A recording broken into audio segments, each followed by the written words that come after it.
손끝이 닿는 순간 그것은 결코 쌀알의 서늘하고 거친 감촉이 아니었다. 칠흑 같은 어둠이 웅크리고 있는 뒤주 안. 연화에 떨리는 손바닥 아래에서 느껴진 것은 미끄덩하고 차가우면서도 기묘한 온기를 품은 거대한 비늘의 꿈틀거림이었다. 심장이 턱 밑까지 차오르는 공포의 비명조차 나오지 않는 찰나.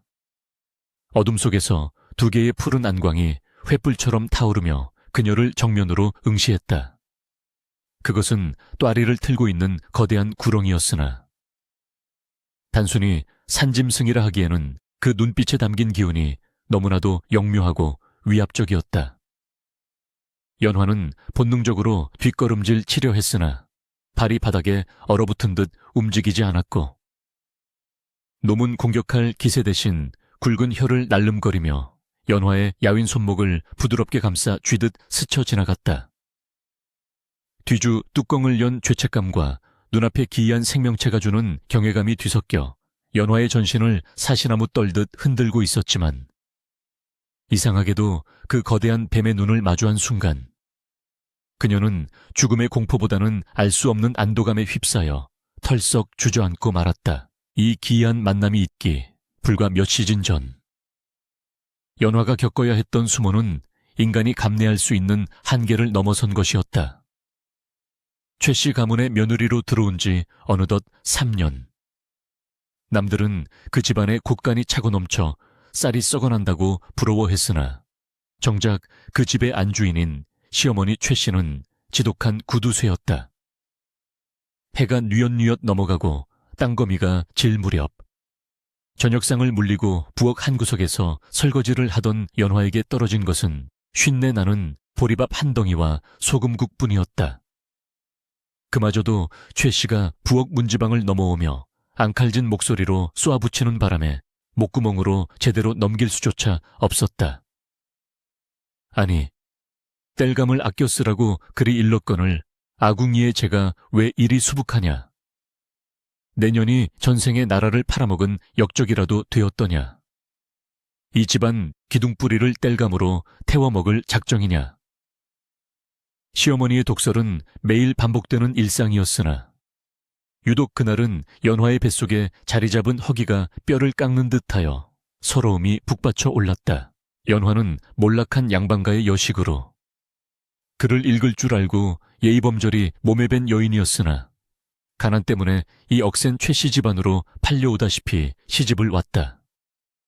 남편은 과거 공부를 핑계로 사랑채에 틀어박혀 집안 돌아가는 꼴에는 눈길조차 주지 않았고 모든 살림과 시집살이의 고통은 오롯이 연화의 몫이었다. 그날 밤 허기진 배를 움켜쥐고 차가운 냉돌방에 누워 잠을 청하려 했으나 뱃가죽이 등짝에 달라붙는 듯한 고통에 도저히 잠을 이룰 수 없었다. 달빛조차 들지 않는 금은밤. 연화는 홀린 듯 자리에서 일어나 안채 뒤편에 있는 광으로 발걸음을 옮겼다. 쌀 한 줌만.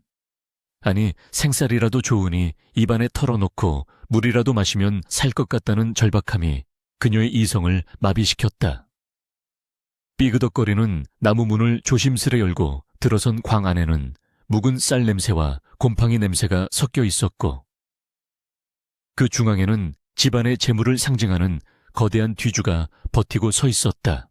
그리하여 지금 연화는 그 뒤주 안에서 쌀 대신 집안의 흥망성쇠를 관장한다는 업신 예신, 즉 거대한 구렁이와 마주하고 있는 것이었다.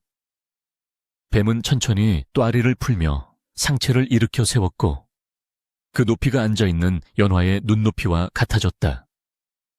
칠흑 같은 어둠 속에서도 뱀의 비늘은 신비로운 은광을 띠고 있었으며 연화의 야윈뺨을 어루만지듯 다가온 뱀의 머리는 차가우면서도 묘한 온기를 전해주었다. 제가 배가 너무 고파서 죽을 죄를 지었습니다.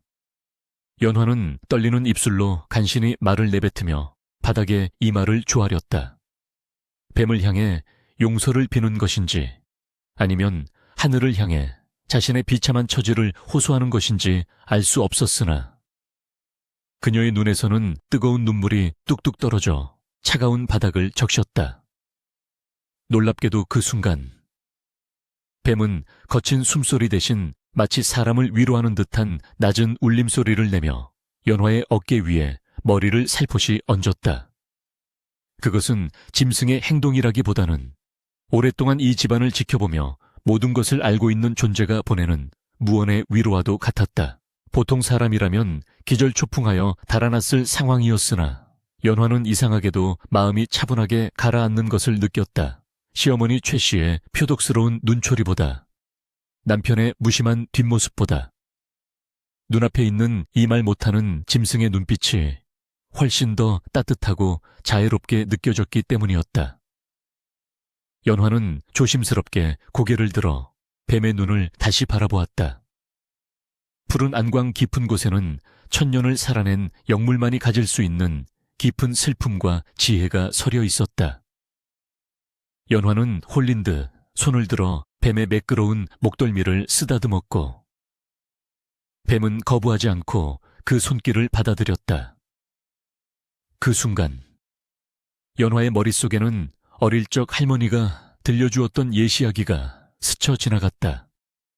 집안에 덕이 있는 사람이 들어오면 업신이 나타나 그를 돕고, 덕이 없는 자가 주인이 되면 업신이 떠나 집안이 망한다는 전설. 그렇다면 이 거대한 구렁이는 왜 지금 가장 비참하고 굶주린 자신의 앞의 모습을 드러낸 것일까? 그때 안채 쪽에서 들려오는 날카로운 기침소리에 연화는 화들짝 놀라 정신을 차렸다. 시어머니 최 씨가 잠기가 밝아 혹여나 광 쪽으로 올까 두려워진 연화는 급히 뒤주 뚜껑을 닫으려 했다. 그러나 뱀은 다시 또아리를 틀고 뒤주 안 깊숙한 곳으로 몸을 숨기기는커녕 오히려 꼬리 끝으로 뒤주 한 구석을 가리키는 듯한 신용을 했다. 연화가 그곳을 더듬어 보니 쥐가 파먹은 것인지 뒤주 귀퉁이에 작은 구멍이 나 있었고, 그 틈으로 쌀알이 조금씩 흘러나와 바닥에 고여 있었다. 뱀은 마치 연화에게 그것을 가져가라는 듯 고개를 끄덕이는 것처럼 보였다. 연화는 망설이다가 떨리는 손으로 바닥에 흩어진 쌀알들을 치마폭에 주섬주섬 담았다. 그것은 훔친 것이 아니라 버려진 것을 줍는 것이라 스스로 위안하며 동시에 이 영물이 자신에게 베풀어주는 자비라고 생각했다. 쌀알을 움켜쥔 손에 힘이 들어갔고 연화는 다시 한번 뱀을 향해 깊이 고개를 숙여 절을 올린 뒤 도망치듯 광을 빠져나왔다. 방으로 돌아온 연화는 치마폭에 쌓은 생쌀을 입안 가득 털어놓고 오독오독 씹어 삼켰다. 딱딱한 생쌀이 목구멍을 긁으며 넘어갔지만 며칠 만에 처음으로 느껴지는 포만감에 눈물이 핑 돌았다. 그러나 배가 채워지자 다시금 밀려오는 것은 현실에 대한 공포였다. 만약 시어머니가 그 뱀의 존재를 알게 된다면, 아니, 자신이 뒤주에 손을 댔다는 사실을 알게 된다면 어떤 사단이 날지 불을 보듯 뻔했다. 최 씨는 쌀 한 톨을 목숨처럼 여기는 사람이었고, 뱀이라면 징그럽다며 당장 사람을 시켜 때려잡으려 들 위인이었다. 연화는 이 비밀을 무덤까지 가져가야겠다고 다짐했다. 그리고 그날 밤, 연화의 꿈속에 다시금 그 푸른 눈의 구렁이가 나타났다. 꿈속에서 구렁이는 거대한 기와집의 대들보를 휘감고 있었는데, 그 아래에는 시어머니 최 씨가 아니라 연화 자신이 안방마님처럼 앉아 온화한 미소를 짓고 있었다. 다음날 아침, 여느 때와 다름없이 새벽 달기 울기도 전에 일어난 연화는 부엌으로 나가 아궁이에 불을 지폈다. 밤새 내린 서리로 마당이 하얗게 덮여 있었고 입김이 허공에 흩어지는 추운 날씨였다. 밥을 안 치고 마당을 쓸고 있는데 안방 문이 벌컥 열리더니 최 씨가 머리를 산발한 채 뛰쳐나왔다. 이년아, 너 어젯밤에 무슨 짓을 했느냐?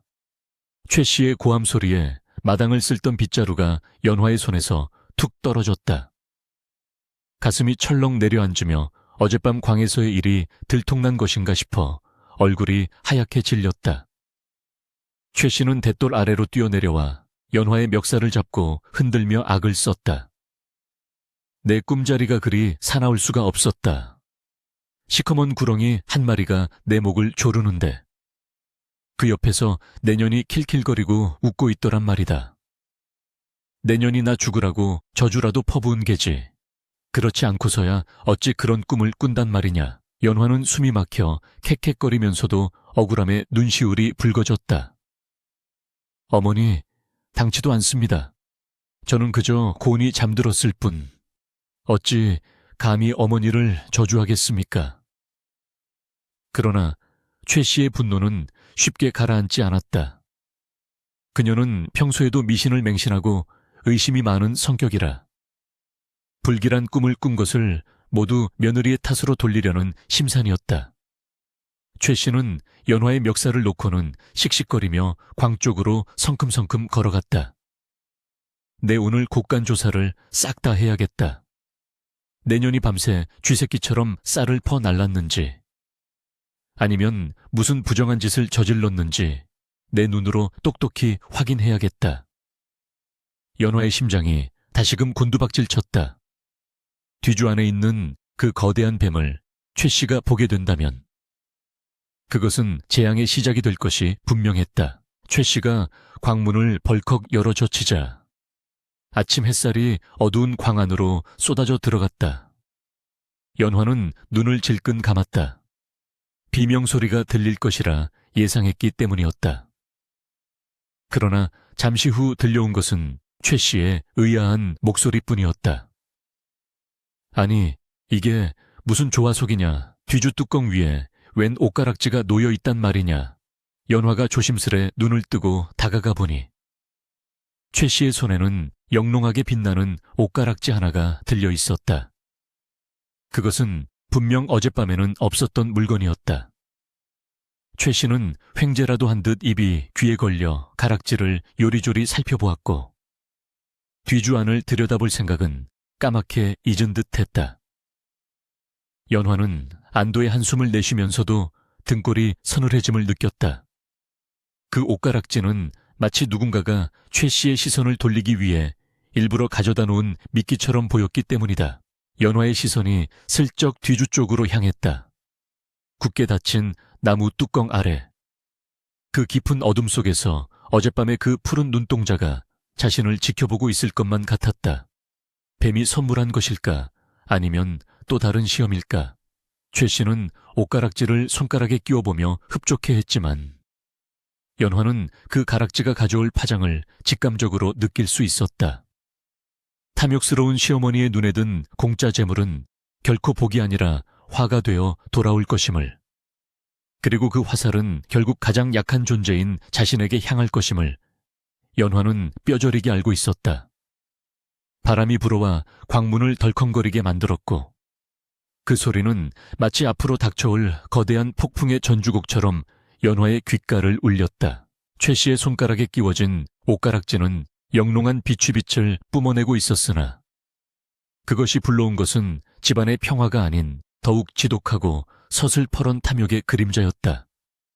하늘에서 뚝 떨어진 횡재라며 동네방네 자랑하고 다닐 법도 하건만 의심 많은 최 씨는 오히려 그 가락지를 본 뒤로 곳간 문단속을 더욱 철저히 했다. 이 귀한 물건이 내게 들어온 것은 필시 조상님이 내 곳간을 더 꽉꽉 채우라고 내린 계시임이 분명하다. 허리띠를 졸라매고 티끌 하나라도 허투루 새 나가지 않게 해야 이 복을 지킬 수 있는 개야. 최 씨는 그날부터 아예 곳간 열쇠꾸러미를 허리춤에 차고 잠잘 때조차 풀지 않았으며 식솔들의 밥그릇에 담기는 밥알수를 세다시피 하며 감시했다. 특히 며느리 연화에게 향하는 핍박은 날이 갈수록 교묘하고 악랄해졌다.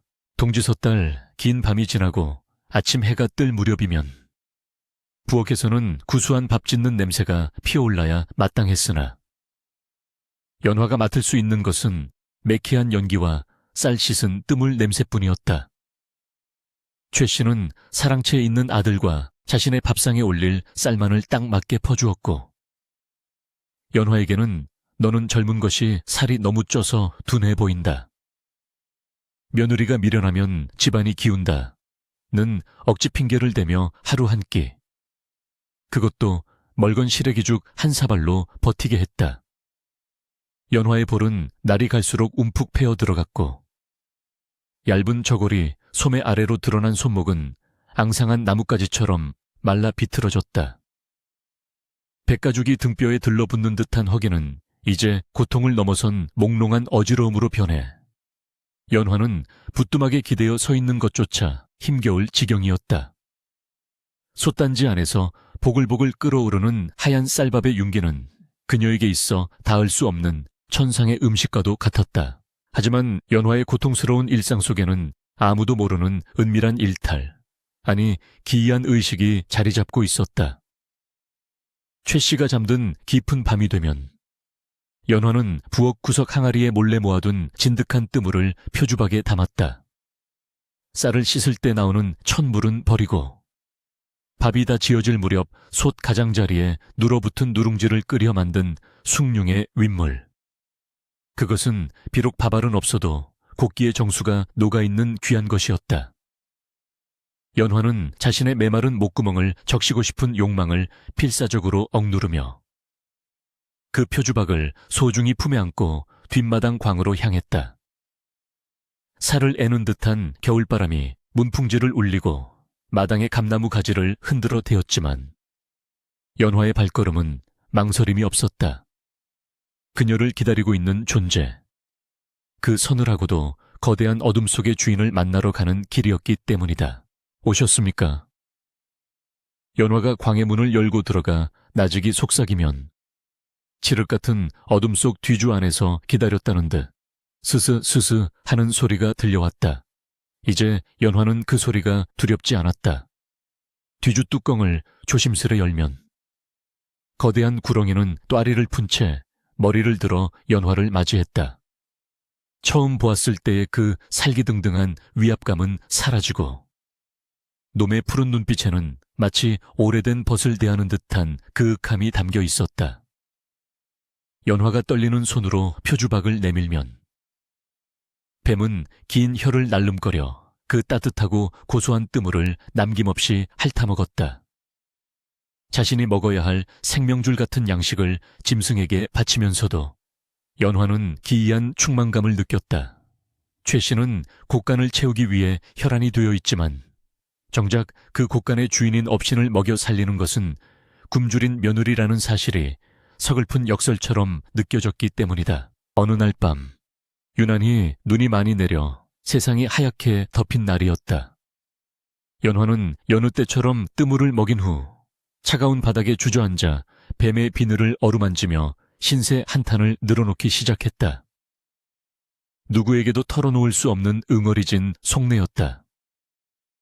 업신이시여, 이 집안의 복이 다하여 제가 이리 고통받는 것입니까? 아니면 제 전생의 업이 두터워 이 모진 시집살이를 겪는 것입니까? 시어머니의 욕심은 끝이 없고 지아비는 저를 투명 인간 취급하니 차라리 이 추운 겨울밤에 얼어 죽어 모든 것을 잊고 싶습니다. 연화의 눈에서 뜨거운 눈물이 뚝뚝 떨어져 뱀의 머리 위로 떨어졌다.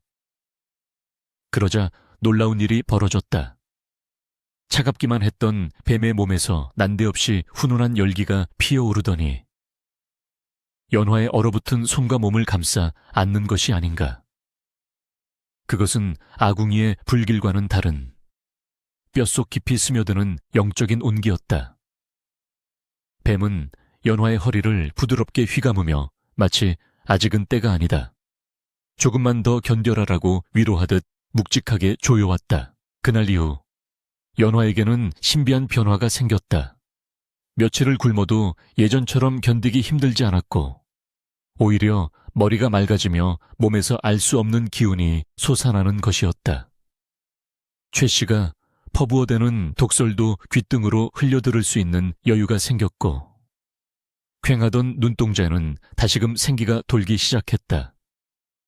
하지만 이러한 변화는 의심 많은 최 씨의 눈을 피해갈 수 없었다. 며칠 후 점심나절 마루에 앉아 엽전을 세고 있던 최 씨가 마당을 지나가는 연화를 날카로운 눈초리로 불러 세웠다. 내 인연, 거기 좀 서보거라. 연화가 공손히 손을 모으고 다가서자 최 씨는 엽전 꾸러미를 던져두고 연화의 얼굴을 뚫어지라 쳐다보았다. 요새 통밥을 안 주는데도 얼굴에 화색이 도는구나. 어디서 쥐새끼처럼 뭘 훔쳐먹는 개냐 아니면 서방님 몰래 쌀이라도 빼돌려 친정에 퍼 나르는 개지. 어머니, 어찌 그런 말씀을 하십니까? 하루 종일 어머니 곁에서 시중을 드는데 제가 언제 딴짓을 할 틈이 있겠습니까? 연화가 억울함을 호소했으나 최 씨의 의심은 꼬리에 꼬리를 물었다. 입만 살아서 나불대는 꼴하고는. 내 오늘 저녁부터는 부엌 문까지 걸어 잠글 테니 어디 두고 보자. 이슬만 먹고도 그 낯짝이 유지되는지 내 똑똑히 지켜볼 테다. 최 씨는 그 길로 대장간에 사람을 보내 굵직한 자물쇠를 사오게 했고 해가 떨어지기 무섭게 부엌 문과 광문, 장독대까지 모조리 채워버렸다. 연화가 밤마다 몰래 챙기던 뜸을조차 구할 수 없게 된 것이다. 그날 밤 연화는 텅 빈 방 안에서 발을 동동 구를 수밖에 없었다.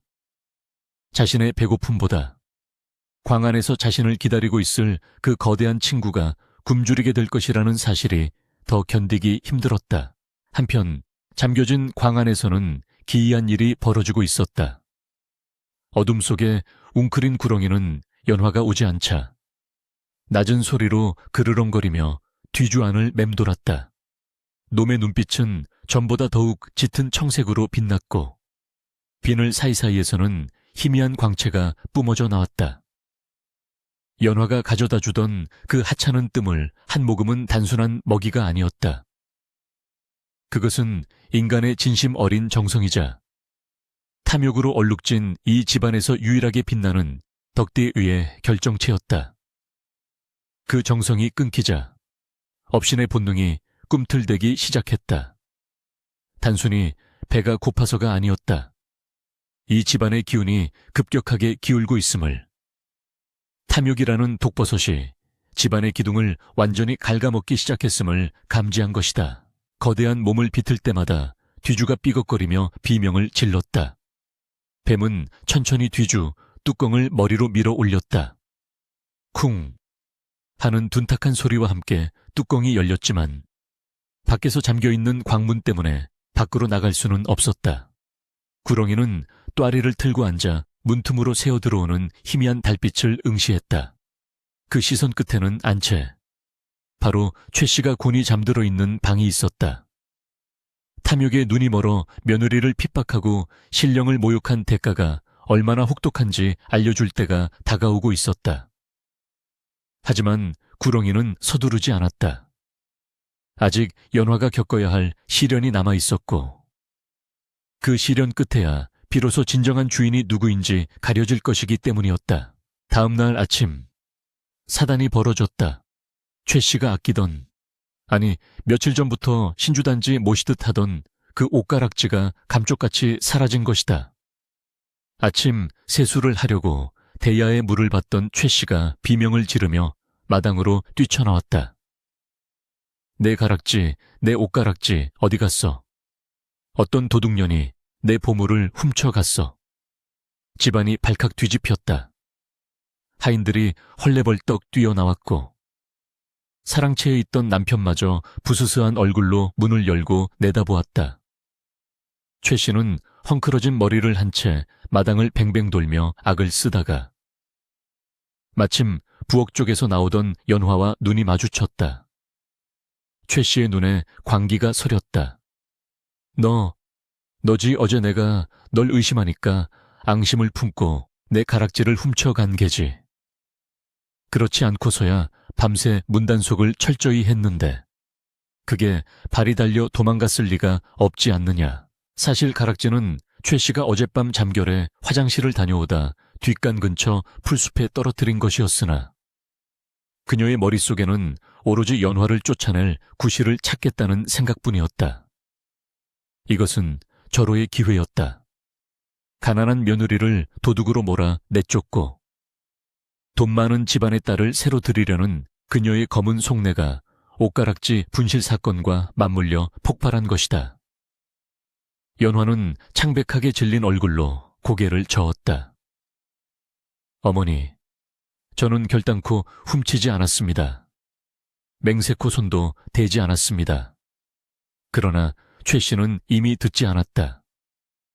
그녀는 몽둥이를 찾아들고 연화에게 달려들었다.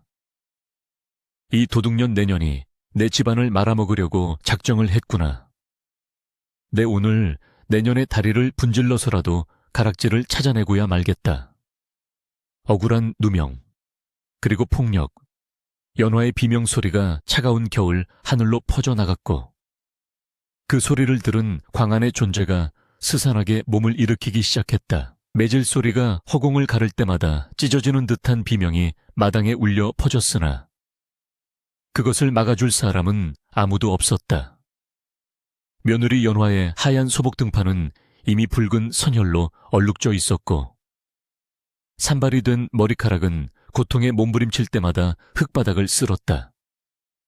어머니, 제발, 억울합니다. 저는 정말 보지도 못했습니다. 연화가 끊어질 듯한 목소리로 애원했지만 최 씨의 귀에는 그저 도둑년의 구차한 변명으로만 들릴 뿐이었다.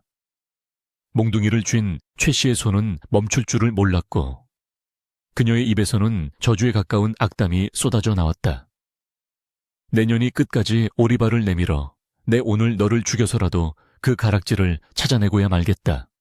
감히 시어머니의 폐물을 탐내 광기에 사로잡힌 최 씨의 눈은 이미 인간의 것이 아니었다. 사랑채 문틈으로 이 참상을 지켜보던 남편은 덜덜 떨리는 손으로 문고리를 잡고만 있을 뿐 감히 밖으로 나올 엄두조차 내지 못했다. 그는 평생을 기가센 어미의 치마폭에 쌓여 살아온 위인이었다. 아내가 피를 흘리며 죽어가는데도 어미의 불호령이 자신에게 옮겨 붙을까 두려워 숨을 죽이고 있는 꼴이라니. 그야말로 허우대만 멀쩡한 허수아비나 다름없었다. 연화는 흐릿해지는 의식 속에서 남편이 숨어있는 방문 쪽을 바라보았으나 굳게 닫힌 문은 끝내 열리지 않았다. 그 순간 연화의 마음속 마지막 남은 실로라기 같은 희망마저 툭 하고 끊어져 나갔다. 이 집안에 자신의 편은 단 한 명도 없었다. 철저한 고립무원, 구리우유엔. 그것이 그녀가 마주한 현실이었다. 에잇, 대요로운 년 매도 아깝다. 최 씨는 숨이 턱까지 차오르자 몽둥이를 내던지며 침을 퇴 뱉었다. 그리고는 축 늘어진 연화의 머리채를 휘어잡고 질질 끌고 가기 시작했다. 연화의 다리가 힘없이 바닥에 끌려가며 긴 흙 자국을 남겼다. 최 씨가 향한 곳은 다름 아닌 집안의 가장 깊고 어두운 곳, 바로 광이었다. 내년이 훔친 가락지를 내놓을 때까지 여기서 단 한 발자국도 못 나갈 줄 알아라. 물 한 모금, 밥 한 톨도 없을 테니 그리 알아 굶어 죽든 얼어 죽든 내년 팔자니라. 최 씨는 연화를 쌀가마니처럼 차가운 광바닥에 내동댕이 치고는 육중한 나무 문을 닫고 밖에서 자물쇠를 채워버렸다. 철커덕 하는 금소금이 마치 연화의 운명을 가두는 사형 선고처럼 들려왔다. 광안은 바깥보다 더 춥고 어두웠다. 흙바닥에서 올라오는 냉기가 매질로 찢어진 상처를 파고들어 연화는 온몸을 사시나무 떨듯 떨었다. 고통과 추위, 그리고 극심한 갈증이 한꺼번에 밀려왔다. 연화는 어둠 속에 웅크린 채 소리 죽여 흐느꼈다. 억울함보다 더 사무치는 것은 인간에 대한 배신감이었다. 3년을 소처럼 일하며 모셨건만 돌아온 것은 도둑 누명과 매질뿐이라니. 죽음이 코앞에 다가온 것 같았다. 차라리 이대로 눈을 감아버리면 편해질까. 연화의 의식이 가물가물해지려던 찰나 어둠 깊은 곳 뒤주 쪽에서 익숙한 기척이 느껴졌다. 스르륵 스르륵 마른 볏짚이 스치듯 비단이 끌리듯 하는 그 소리는 공포가 아닌 묘한 안도감을 불러 일으켰다. 오셨습니까? 연화는 부르터진 입술로 간신히 속삭였다. 그러자 어둠 속에서 푸른 안광 두 개가 횃불처럼 떠오르더니 거대한 구렁이가 모습을 드러냈다. 놈은 평소보다 훨씬 더 크고 위압적인 모습으로 다가왔으나 그 동작은 깃털처럼 조심스러웠다. 연화의 곁으로 다가온 구렁이는 피냄새를 맡은 듯 잠시 멈칫하더니 이내 낮은 울음소리를 내며 연화의 상처투성이 몸을 천천히 감싸기 시작했다. 차가운 비늘이 닿자 연화는 움찔했으나 곧이어 뱀의 몸에서 뿜어져 나오는 신비한 열기가 그녀의 온몸을 녹여주었다. 그것은 단순한 천이 아니었다. 마치 뱀이 자신의 생명력을 나누어주는 듯한 뜨겁고도 강렬한 기운이었다. 구렁이는 연화의 피 맺힌 등과 어깨를 자신의 혀로 조심스레 핥았다. 짐승의 혀가 닿을 때마다 쓰라리던 상처의 통증이 씻은 듯이 가라앉고 지혈이 되기 시작했다. 연화는 뱀의 거대한 몸통에 얼굴을 묻고 하염없이 눈물을 쏟았다. 사람도 저를 버렸는데 미물인 네가 나를 살리는구나. 고맙다. 정말 고맙다. 연화의 눈물이 뱀의 비늘을 타고 흘러내렸다. 뱀은 연화가 울음을 그칠 때까지 꼼짝도 하지 않고 그녀를 품고 있었다. 마치 어미가 자식을 품듯, 아니 수호신이 자신의 백성을 지키듯 그 거대한 또아리는 세상에서 가장 안전한 요새가 되어주었다. 그날 밤 광 밖에서는 매서운 눈보라가 몰아쳤지만 광 안의 연화는 뱀의 품속에서 기적처럼 얼어 죽지 않고 깊은 잠에 들 수 있었다. 한편 연화를 가두고 방으로 돌아온 최 씨는 분이 풀리지 않아 씩씩거리고 있었다. 그러다 문득 뒷간에 다녀올 때 옷고름을 다시 매만졌던 기억이 스쳤다. 설마 하는 생각에 최 씨는 호롱불을 들고 뒷마당으로 나갔다. 뒷간으로 가는 길목, 무성하게 자란 잡풀 사이에서 무언가가 반짝였다. 최 씨가 쭈그리고 앉아 그것을 집어들었다. 그것은 반으로 뚝 부러진 옷가락지였다. 자신이 발로 밟았는지 아니면 떨어지면서 깨졌는지 알 수 없었지만 분명 잃어버렸다고 난리친 그 가락지였다. 최 씨의 얼굴이 일그러졌다. 연화가 훔친 것이 아니었다. 자신의 실수로 잃어버린 것이었다. 보통 사람이라면 이쯤에서 자신의 과오를 뉘우치고 며느리를 풀어주었으리라. 그러나 최 씨는 달랐다. 그녀는 깨진 옷가락지를 손에 쥐고 음흉한 미소를 지었다. 이걸 지금 내놓으면 내 꼴이 뭐가 되겠어. 차라리 잘 됐다. 이참에 그녀를 도둑으로 확정짓고 내쫓아버리면 그만이지. 최 씨는 주위를 두리번거리더니 깨진 옷가락지를 품속 깊이 숨겼다. 그녀의 탐욕과 자존심은 며느리의 목숨보다 훨씬 더 중요했던 것이다. 방으로 돌아온 최 씨는 다음 날 날이 밝는 대로 중매쟁이를 부를 생각에 들떴다. 저녀는 추운 광에서 며칠 놔두면 알아서 죽거나 병신이 될 테고, 그러면 앓느니 죽지 하고 친정으로 보내버린 뒤 새 며느리를 들이면 돼. 이번에는 쌀가마니를 잔뜩 싣고 오는 부잣집 딸로 골라야지. 최 씨는 악독한 계획을 세우며 편안하게 잠자리에 들었다. 그러나 최 씨는 모르고 있었다. 그녀가 깨진 가락지를 주워들고 사악한 미소를 짓던 그 순간 광의 문틈으로 그 모든 광경을 지켜보고 있던 서늘한 눈동자가 있었다는 것을. 구렁이는 잠든 연화를 품은 채 틈새로 보이는 최 씨의 행동 하나하나를 놓치지 않고 있었다. 놈의 푸른 눈동자가 시뻘건 핏빛으로 변해갔다. 그것은 단순한 분노가 아니었다. 하늘이 내린 복을 발로 차버리고 스스로 재앙을 불러들이는 어리석은 인간에 대한 엄중한 경고이자 심판의 예고였다. 다음 날, 날이 밝자마자 최 씨는 중매쟁이를 집으로 불러들였다. 아이고, 최마님 벌써 새 며느리 감을 찾으신다고요. 며느님이 들어온 지 얼마나 되었다고. 중매쟁이가 눈치를 보며 묻자 최 씨는 뻔뻔하게 거짓말을 늘어놓았다. 말도 마소 도둑질이 손에 베어 집안 물건이 남아나질 않아. 게다가 어른을 공경할 줄 모르고 대들기까지 하니 우리 집안의 법도와는 맞지 않아 내치기로 했네. 최 씨는 돈주머니를 중매쟁이에게 쥐어주며 은밀하게 속삭였다. 이미 다 처리했으니 자네는 튼실한 지참금을 가져올 처자나 빨리 알아보게. 안방에서 희희낙낙거리는 웃음소리가 담장을 넘어 광까지 들려왔다. 광 안의 연화는 잠에서 깼다. 몸은 욱신거렸지만 뱀의 온기 덕분에 정신은 맑았다.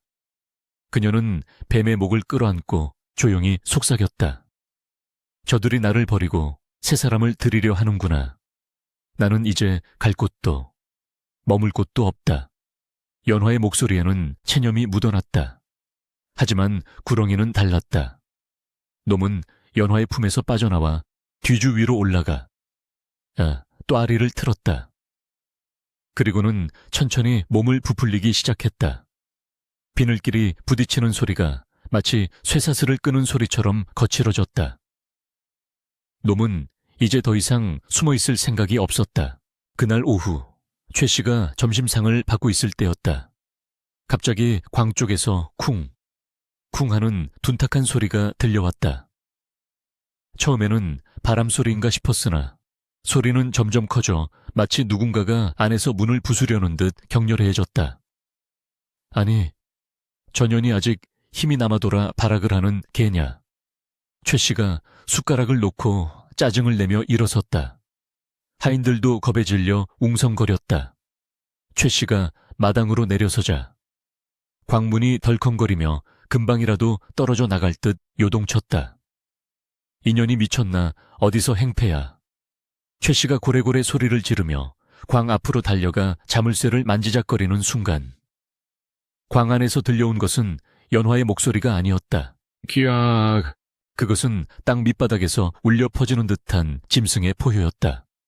사람의 고막을 찢을 듯한 그 기괴한 소리에 최 씨는 엉덩방아를 찌으며 주저앉았다.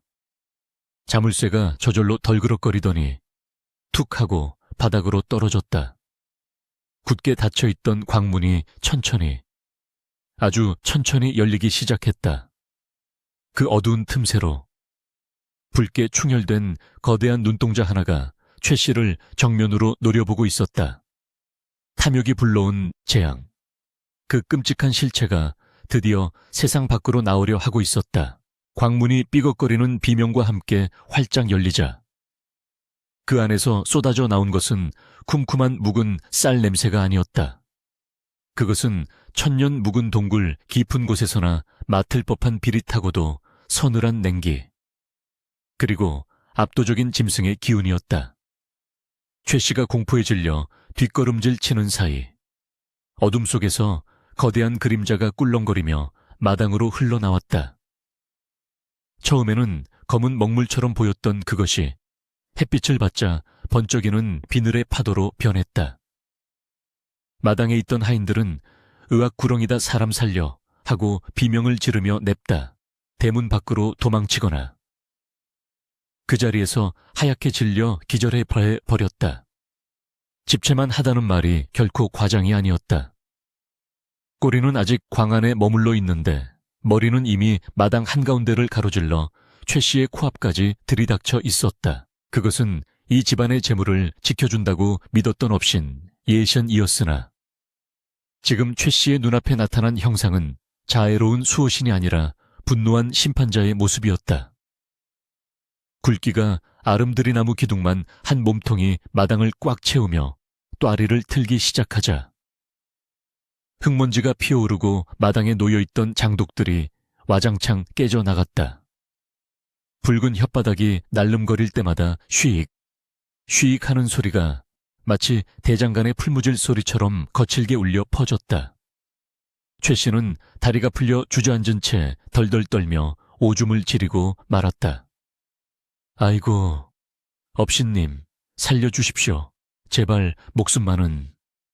평소에 기세등등하던 모습은 온데간데 없고 죽음의 공포 앞에 비굴하게 목숨을 구걸하는 늙은 여인만이 있을 뿐이었다. 그러나 구렁이는 최 씨를 당장 물어뜯을 듯 입을 크게 벌리다가도 시선을 돌려 광 입구에 쓰러져 있는 연화에게로 향했다. 연화는 며칠간의 굶주림과 매질로 인해 거의 실신 상태였다. 구렁이는 거대한 몸을 부드럽게 움직여 연화에게 다가갔다. 최 씨는 그 모습을 보고 이제 저녀는 잡아먹히겠구나 생각하며 눈을 질끈 감았다. 하지만 실눈을 뜨고 본 광경은 믿을 수 없는 것이었다. 사나운 짐승의 비늘이 연화의 몸에 닿자 놈은 마치 갓난아이를 다루듯 조심스럽게 그녀를 감싸 안았다.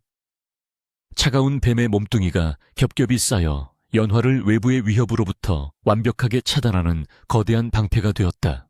연화는 몽롱한 의식 속에서도 익숙한 온기를 느끼고는 뱀의 비늘에 얼굴을 비비며 안도의 한숨을 내쉬었다. 그 기이하고도 성스러운 광경에 숨어있던 남편이 사랑채 방문을 빼꼼히 열고 내다보았다. 저게 무슨... 그는 자신의 아내가 괴물에게 잡혀있는 것인지 보호받는 것인지 분간할 수 없어 멍하니 입을 벌리고 있었다. 그때 연화를 안전하게 품은 구렁이가 다시 고개를 쳐들고 최 씨를 향해 맹렬한 기세로 돌진했다. 놈의 푸른 눈동자가 시뻘건 핏빛으로 변해 이글거리고 있었다. 키악! 구렁이가 최 씨의 면전에 대고 천둥 같은 포효를 내지르자 최 씨는 혼비백산하여 뒤로 낮아빠졌다. 그 바람에 최 씨의 품속 깊이 숨겨져 있던 무언가가 툭 하고 흙바닥으로 떨어졌다. 햇빛을 받아 반짝이는 그것은 바로 반으로 쪼개진 옷가락지였다. 마당에 정적이 감돌았다. 숨죽여 지켜보던 몇 안 남은 하인들과 남편의 시선이 일제히 그 깨진 가락지에 꽂혔다. 최 씨는 사색이 되어 급히 가락지를 주워 숨기려 했으나 구렁이가 꼬리로 바닥을 쾅 하고 내리치자 감히 손을 뻗을 엄두조차 내지 못했다. 모든 것이 명백해지는 순간이었다. 며느리가 훔친 것이 아니라 시어머니가 깨뜨리고 숨긴 것이었다. 그 사악한 탐욕과 거짓말이 천하에 드러난 것이다. 구렁이는 꼬리 끝으로 그 깨진 가락지를 가리키더니 다시 최 씨를 노려보며 콧김을 뿜어냈다. 그것은 마치 내 죄를 네가 알렸다 라고 호통치는 듯했다. 최 씨는 더 이상 변명할 여지가 없음을 깨닫고 바닥에 머리를 쳐박으며 통곡했다. 아이고, 제가 잘못했습니다. 눈이 멀어 잠시 미쳤나 봅니다. 며느리를 내쫓고 싶은 욕심에 그만 제발 용서해 주십시오. 다시는 안 그러겠습니다. 그녀의 자백이 마당에 울려 퍼지자 남편은 그제야 사태를 파악하고 마당으로 뛰어내려와 무릎을 꿇었다. 어머니 어찌 그런 끔찍한 일을... 부인. 여보, 정신 좀 차려보시오. 남편은 뱀의 눈치를 살피며 조심스레 연화에게 다가가려 했으나 구렁이가 낮은 소리로 위협하며 그를 막아섰다. 자격 없는 자는 감히 그녀에게 손대지 말라는 경고였다. 그때 구렁이의 품에 안겨있던 연화가 부스스 눈을 떴다. 그녀는 자신의 주위를 둘러싸고 있는 거대한 비늘의 벽과 그 너머에서 벌벌 떨고 있는 시어머니와 남편을 보았다. 상황을 이해한 연화는 비틀거리며 몸을 일으켰다. 그리고는 뱀의 목을 끌어안으며 나직이 말했다. 그만. 이제 그만해. 다들 알았을 거야. 네가 화가 난 이유를... 연화의 목소리는 작았지만 그 울림은 강했다. 신기하게도 연화가 말을 건네자 붉게 충혈되었던 구렁이의 눈빛이 서서히 다시 푸른색으로 돌아왔다. 놈은 연화의 볼을 혀로 한번 핥아주고는 천천히 또아리를 풀기 시작했다. 하지만 구렁이는 광으로 돌아가지 않았다. 놈은 스르륵 소리를 내며 안채 대청마루로 올라갔다. 육중한 무게에 마루장이 삐걱거렸다. 구렁이는 안방 문을 지나 집안의 중심인 대들보를 타고 올라가 그곳에 또아리를 틀고 자리를 잡았다. 대들보 위에서 내려다보는 구렁이의 눈은 집안의 모든 것을 감시하겠다는 듯 위험이 넘쳤다. 그것은 선원이었다. 이제 이 집안의 주인은 탐욕스러운 최 씨가 아니라 업신의 선택을 받은 며느리 연화라는 것을 만천에 공표하는 행위였다. 최 씨는 그 모습을 보고 넋이 나간 듯 중얼거렸다.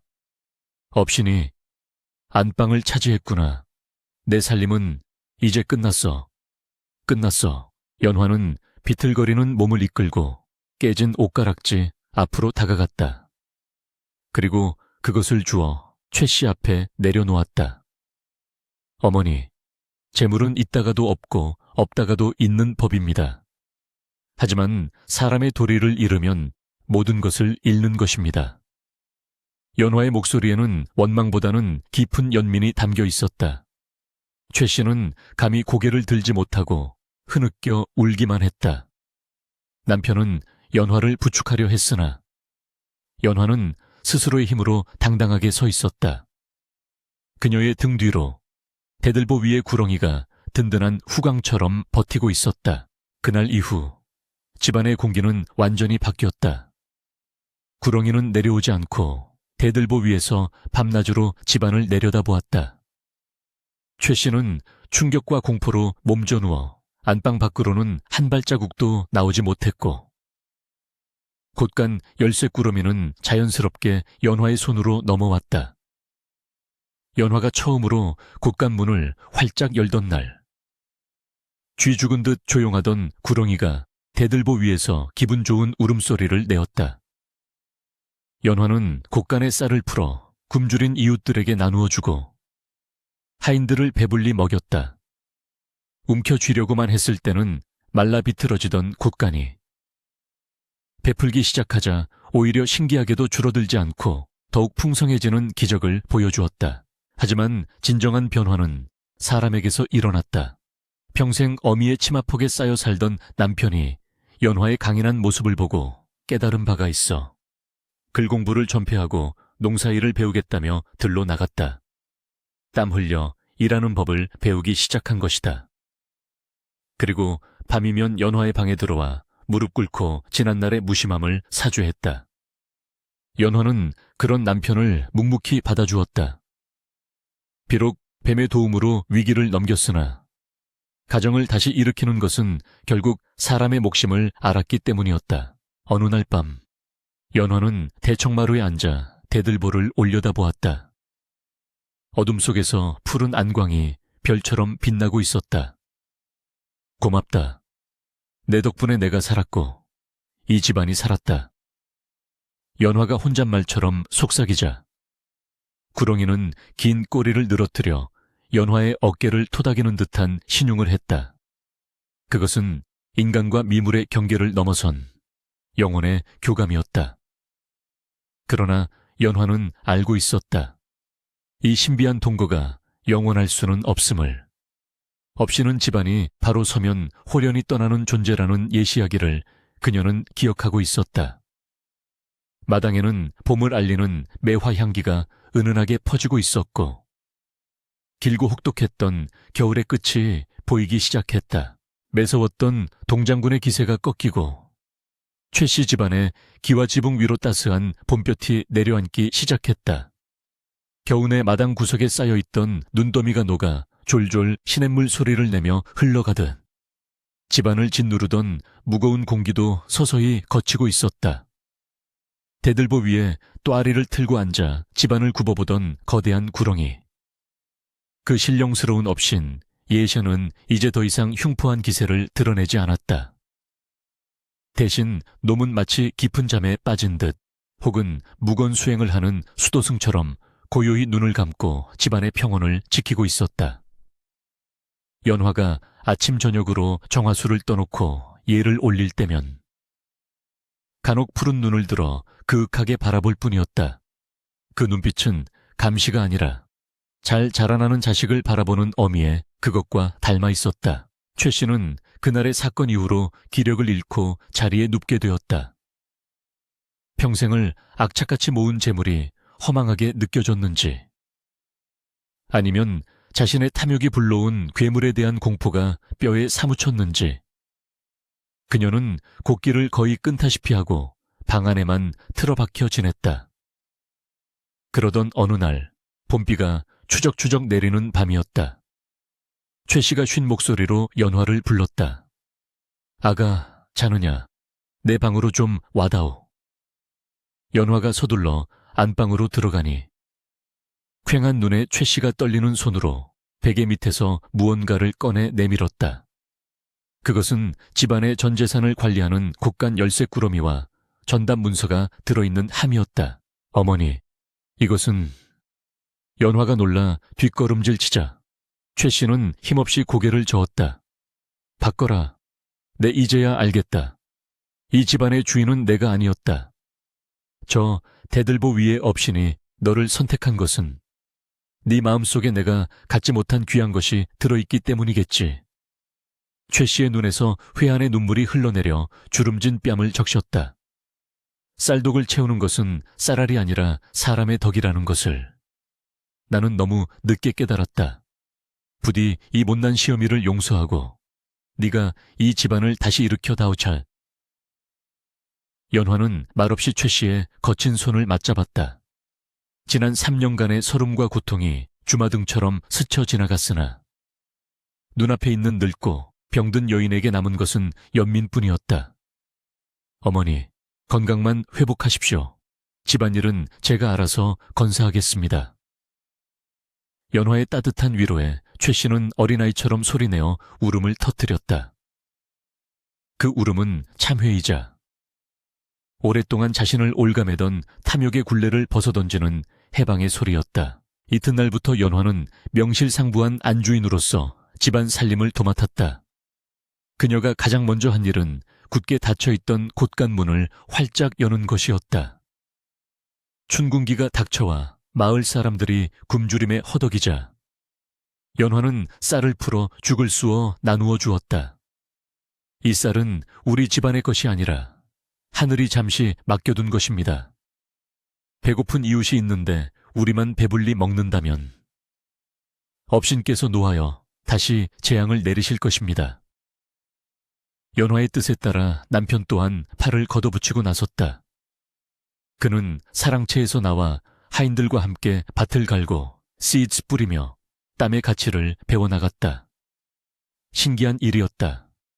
곳간을 열어 퍼내면 퍼낼수록 바닥이 드러나야 마당이거늘.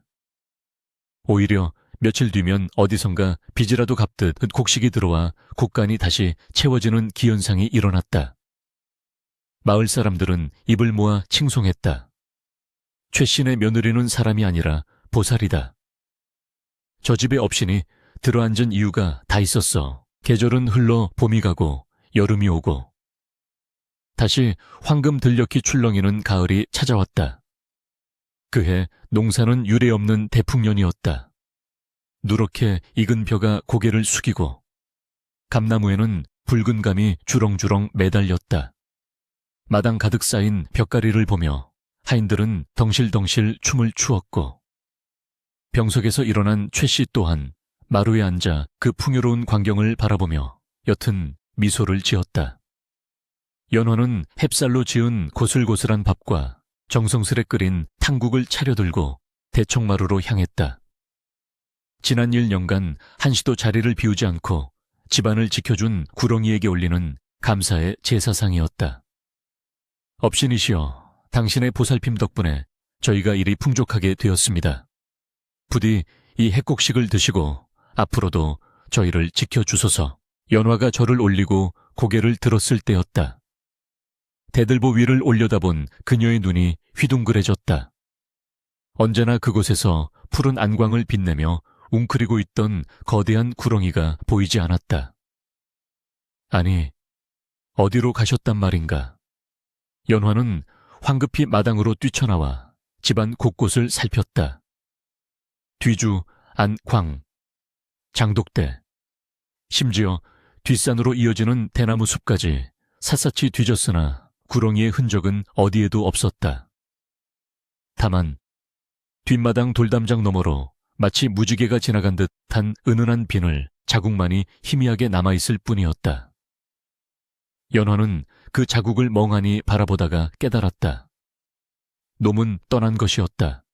집안의 탐욕의 기운이 사라지고 덕과 인심이 그 자리를 채우자 더 이상 감시하고 지킬 필요가 없어진 것이다. 가셨구나.